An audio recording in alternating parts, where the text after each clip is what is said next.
Q&A is definitely where the magic happens. So last week, Spencer and I were giving a talk at General Assembly via a webinar, and it was called Surviving the Crisis as a Freelancer. And what we did was we saved plenty of time at the end to answer questions, and it was super interesting. So that's why what we're doing is sharing the recording with you now. We'd love to hear what you think about it, so have a watch and let us know what you think in the comments below.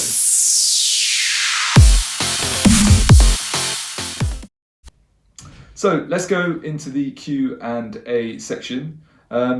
Spencer, what are you seeing? I might stop showing my screen now.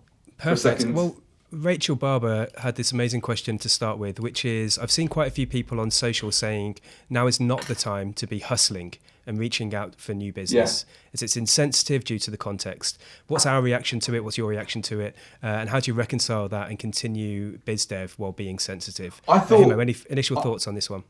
I feel like, because I have that in mind as I was saying everything that we were going through, I really had that in my mind. And so I'm not saying contact people and try and sell them something.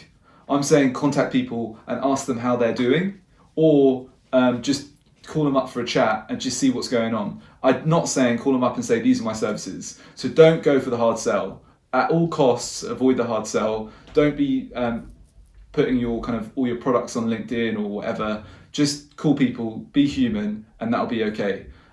Your first thing in your mind should be, how can I help people, not what can I sell people. So, and I think if you follow my tips, they've been worded in a certain way, then I think you shouldn't be seen as trying to sell. Yeah, I was just going to back that straight up. Like, look where you can add value to people. I think that's the key, which is all about helping them, helping support them, etc. Actually, that links me to something really nice, which was from, where are we now? When we talked about free, Sam Morel, I think it is, Sam, Wellbeing Design Consultant, mentioned this. I love this idea of, rather than talking about free, how about we offer someone some of our expertise with kindness? It's all about being kind and adding value. I really like that idea.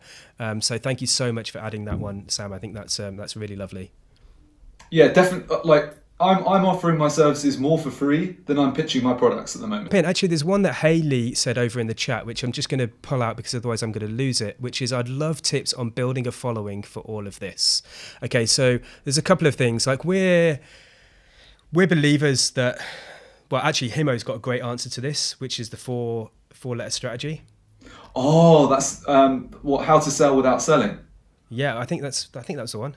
Yeah, the QVCA. QVCA, right. So when I met the founder of the 5-Minute Journal, Alex Icon, he told me this idea of the QVCA. So he's built up a following of 250,000 people on Instagram.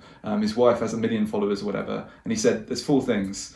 1, make sure that you're producing quality content. But this is not to be saying that you should be making high quality content the whole time. Actually, whipping out your phone and just doing it like that can be the right quality as well. In fact, if you watch some of what he's been doing recently, that's exactly what he's been doing. So create quality.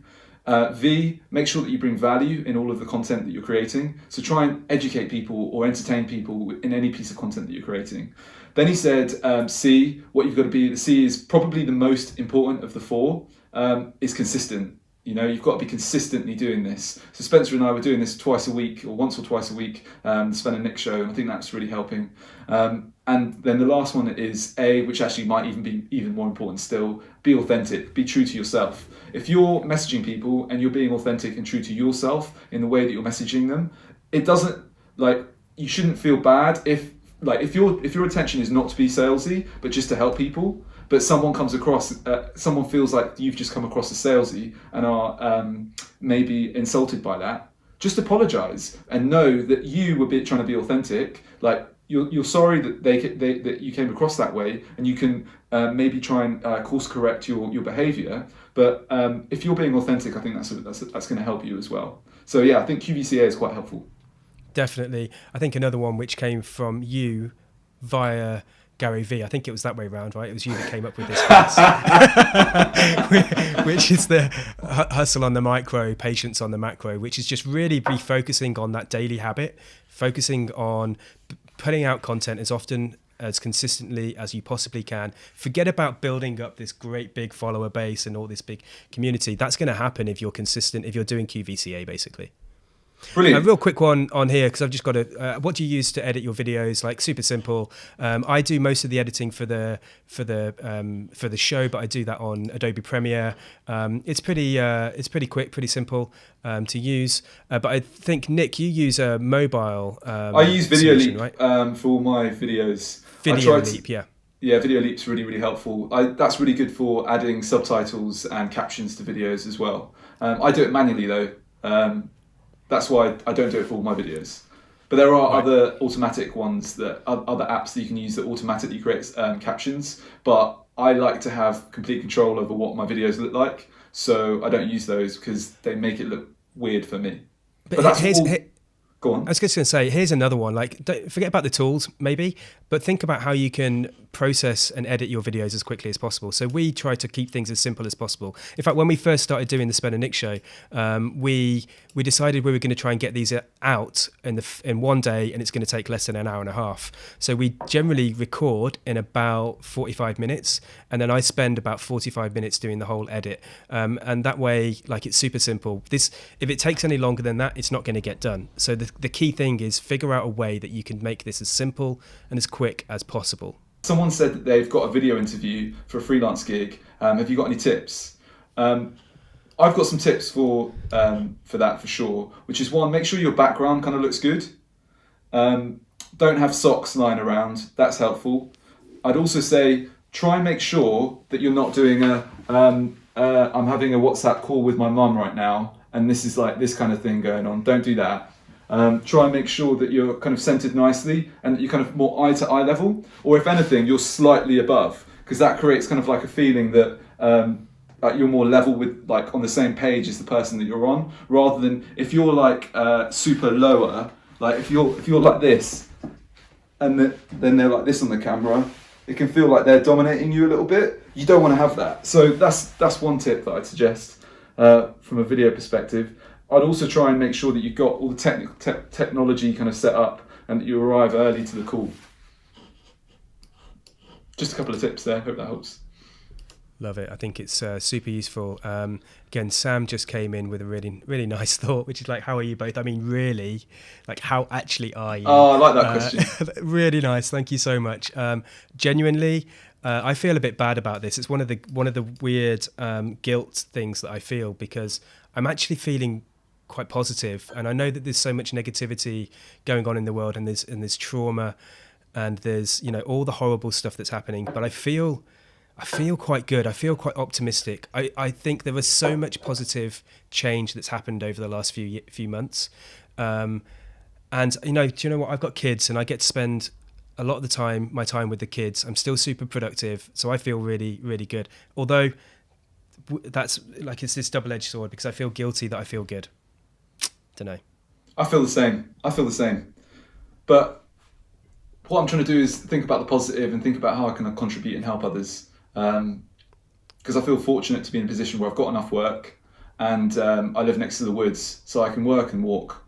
So, but I feel difficult when people ask me, how are you? Because I don't want to Just don't say that too often, too fast.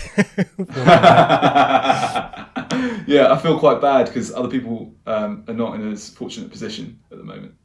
Absolutely. Vicky has asked, what do you do about copycats? I think there's a two-part question, actually. What do you do about copycats? I have an idea for workshops and wanted to put out the content on YouTube. YouTube is oversaturated with craft how-to videos. I think separate out those questions just make it a bit simpler for me. What do you do about copycats? I don't worry at all about copycats with product or with media or with content. I think copycats are going to happen. Like, I copy other people. Like, actually, I think that's perfectly fine. In fact, there's this book, I don't know if anyone can see this, but Steal Like an Artist from Austin Kleon. It's all about, like... He read it last night. There we go. I read it last night. I'm sharing it today. It's all about taking things that you see around you, turning that into inspiration, not stealing it and turning it and saying it's yours. This is about saying, I'm inspired by something. This is what I'm doing in response to it. I think that's perfectly fine. Copycats happen. But if you close off that creativity, the creativity that you're having, and you don't share, no one's going to see it. And I think the only way that you're going to grow as an individual, the only way that you're going to improve in your content creation or in your product work or in your design work, or whatever world that is by sharing that content, sharing that stuff out there as quickly as possible. I think the second thing is about, it's an oversaturated place. How do videos... Also, I'd just say execution is more important than the idea. There we go. Absolutely, definitely in business sense, and that's the business and innovation consultant thing coming through right there. Execution, but I think with the oversaturation thing, it's a real thing. I think coming back to the consistency, the quality, the adding value. I think they're the key things that you need to be focusing on. Don't worry about don't focus on being an overnight success. Figure out how to consistently add value to people like you. People like you do these kind of things. That idea from Seth Godin. Because a lot of people, I was listening to Gary Vaynerchuk's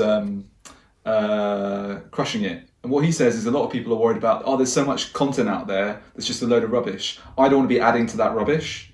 Well, don't think of it like that, because actually that rubbish is going to be growing. That digital rubbish is going to be growing, right? You need to be creating your own content, and you don't know whether you're good at bad at creating content. So build the content, and then you'll actually find that you improve as you do it more. Or after you've done it for quite a while, you might go, this isn't for me. That's my suggestion on that one.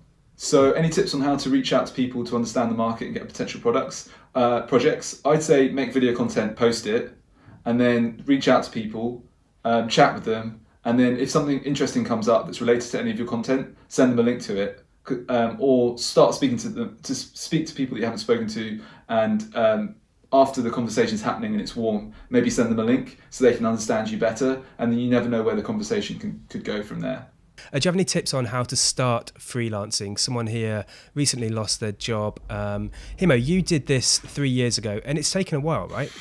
So I've got some useful news and some useful tips and some unhelpful ones. So Warren Buffett said the person in a field on a hot sunny day, sitting under a tree in the shade, is there because someone else planted that tree a long time ago.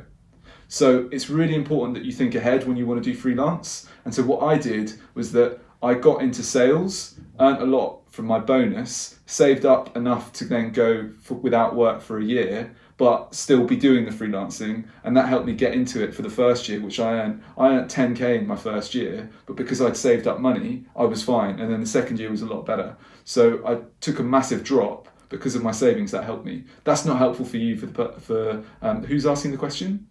Chiara Bardi.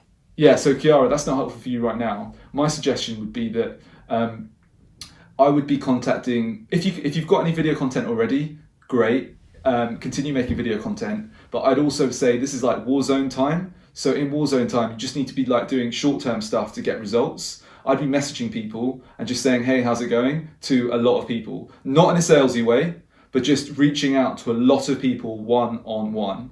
And you never know where those conversations can go. So it's a numbers game of just speaking to as many people that could be helpful. And then eventually they'll be like, how are you doing? You'd be like, well, maybe I'm not in a great space. I haven't really got that much work at the moment. But you're not trying to sell. And then you just chat a little bit. And then maybe they might know someone that could help you.